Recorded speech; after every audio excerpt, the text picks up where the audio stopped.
came here to affix stuffed animals to a telephone pole out front. Type of kid that always smiled, always outside with fun with his friends playing basketball right down on the rim, come down here and play basketball with him all the time, really cool little kid. Like a little brother.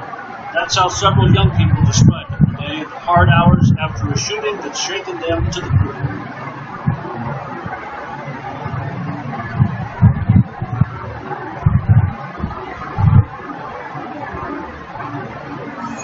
Occasionally, people come along who are not content. The aftermath of something like this is nightmarish. Actually, even worse than that.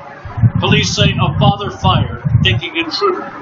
Then, the realization it was his own flesh and blood. And Dad hears noise in the basement. The aftermath of something like this is nightmarish. Actually, even worse than that. Police say a father fired, thinking intruder. Then, the realization it was his own flesh and blood. And Dad hears noise in the basement, goes downstairs believing there's an intruder in the home, and ends up firing a shot. 14-year-old Jordan Mack was supposed to be on his way to his court-ordered satellite school. Police say unbeknownst to his father, the teen snuck back into the basement at 1216 Blanchard.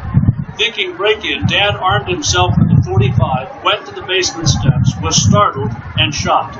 His son took a bullet to the neck and died at Children's Medical Center. I think when you talk about firearms in your home, I think that's an individual choice. And it's certain, if you're going to own a firearm, you need to be trained. As grim-faced family members and friends dealt with the tragic reality of this shooting, youth were recalling Day-Day, as they called him, saying the relationship between father and son was strong. They had a really close bond. His dad would do anything for him. His dad always wanted him to keep him out the streets, keep him from being bad. Courtney Williams heard about it this morning, came here to affix stuffed animals to a telephone pole out front.